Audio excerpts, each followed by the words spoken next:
Actually, I just go over Facebook again because that was an easy play. Plus, it like really gives you a good understanding too. That's what I figured. Do and throw in the chat for the guys who missed. At least they can see the basics of it. Why is it popping up weird?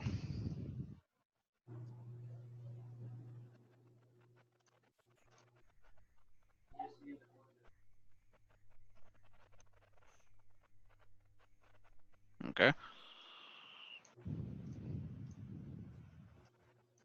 All right, so here's how you would have played Facebook using the daily watch list.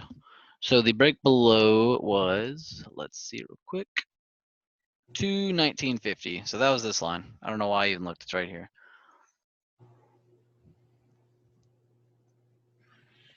So this would have been probably a loss. I wouldn't be mad that you entered that because it did start above, but normally when it enters above, the white line was the current price before I set it. So it gapped up in that small amount of time. But yeah, that would have been a small loss because it came down. You could have done a small scalp here, but whatever, it's cool. But so following the watch list, the break below is this red line. So you always want to wait for a candle to break below it. So that technically you could have entered here, but for a more passive approach, you could have just entered around here. Let it go down a little more.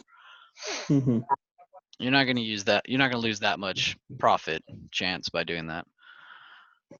So you would have entered here.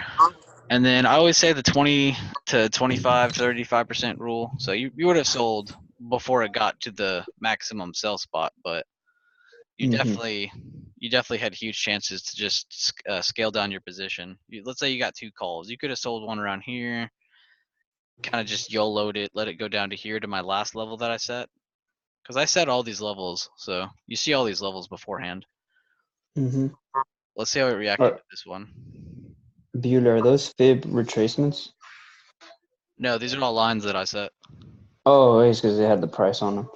Oh yeah, it's this price level tool. I kind of like it. You just set your own line.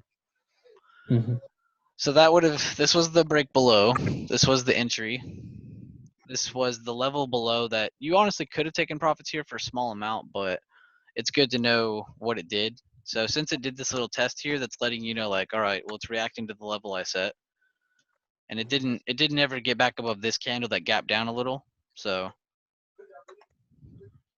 I would say that would have been your double confirmation was right here. This would have been good. If it broke back above this, you would have taken your profits super, super quick. Which isn't a lot, but at least it isn't a small loss. So that would have been your entry. You got down here, it reacted to this level. After it rebroke below, you would have kept your whole position because you saw how it reacted. This shows buyers are getting out. They're out of here. They do not want to be a part of this because they can tell sellers are just overwhelming them. So it drops, drops, drops. This would have been you being greedy, honestly, but you could have scaled down, at least sold one call here, scaled down your position, held it down to at least my next level, which on, oh wait. Buyers are out that beach. That would have been, this would have been crazy to hold to, but you could have made well over 100, 200% on these plays here.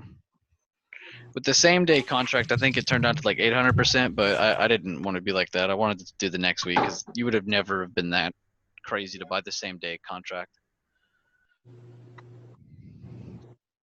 And then honestly, you can play my levels both ways.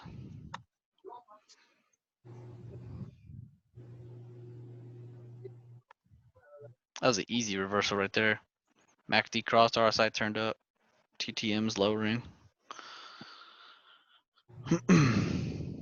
That's a good one. I notice I mess up on trades when I don't listen to the fucking indicators.